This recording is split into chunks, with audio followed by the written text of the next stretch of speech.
Hi, I'm Jesse Williams with Texas Cannabis Collective, and this is the weekly recap, the week of March 9th, 2020.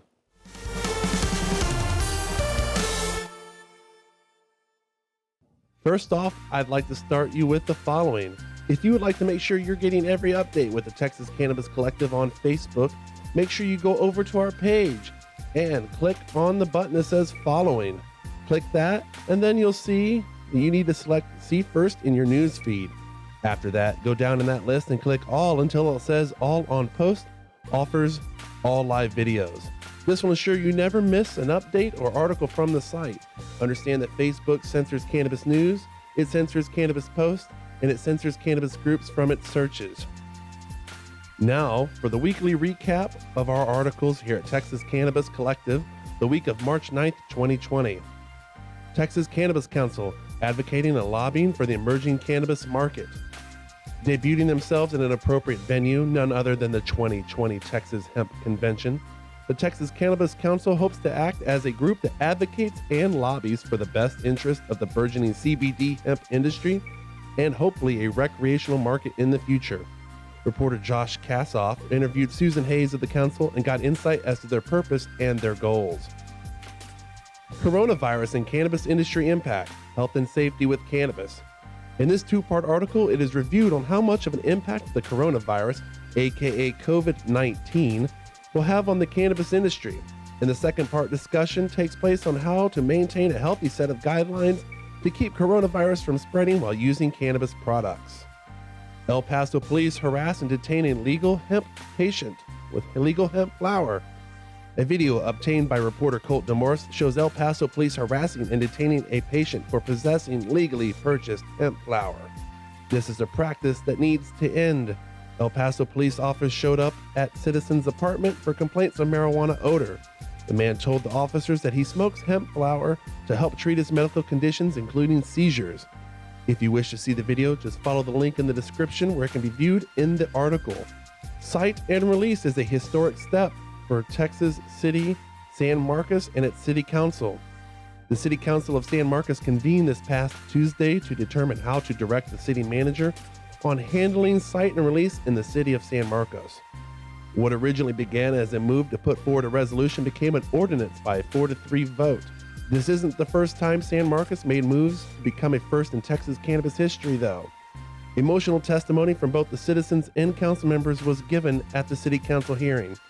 To watch the video that was originally live streamed on the Texas Cannabis Collective Facebook page, but with better audio, one can follow the link in the description and you can view that a lot better now that it's been produced. Hey, look at how marijuana legalization is faring in Mexico. It's ironic and probably angers Lieutenant Governor Dan Patrick greatly that although the Lone Star State remains a prohibitionist stronghold, all of our geographic neighbors have implemented cannabis reform measures in one way or another. The impact of a fully legal adult use recreational status in Mexico, a country unfortunately notorious for drug cartel-related acts of grotesque violence, could be substantial. To get a greater understanding of how the legalization of a plant once heavily prohibited and prosecuted to the point of government and cartel-sanctioned bloodshed, Texas Cannabis Collective had the honor of speaking with the co-founder of drug policy research and advocacy group Instituto RIA and drug policy expert Zara Snap.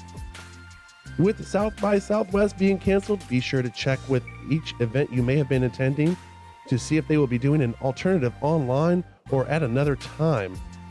FIT's Doctor Seminar will now be an online event. Be sure to check that out at informedtexas.org. That does it for the weekly recap here at Texas Cannabis Collective. If you want to know more, you can always visit texascanico.org. There's always a little link that we put down at the bottom of the video. You can always find a link to the site in the description. There's also links to the articles in the description. If you wish to know more or you have questions, you can always reach out and contact us on Facebook, or you can go to our website and hit up the contact tab. As well, be sure to look forward for an upcoming article about how hemp possession is actually handled in court in the state of Texas in the small towns outside of metropolitan areas.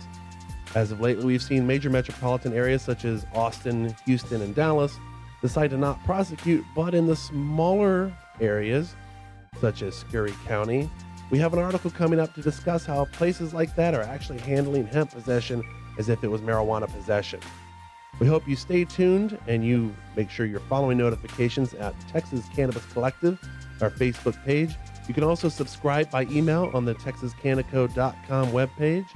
Just read any article. Eventually, you'll see on the right-hand side where you can subscribe, or you may see our nifty little pop-up, which will help guide you to subscription. You people, you guys, you gals, you everybody, you have a great day.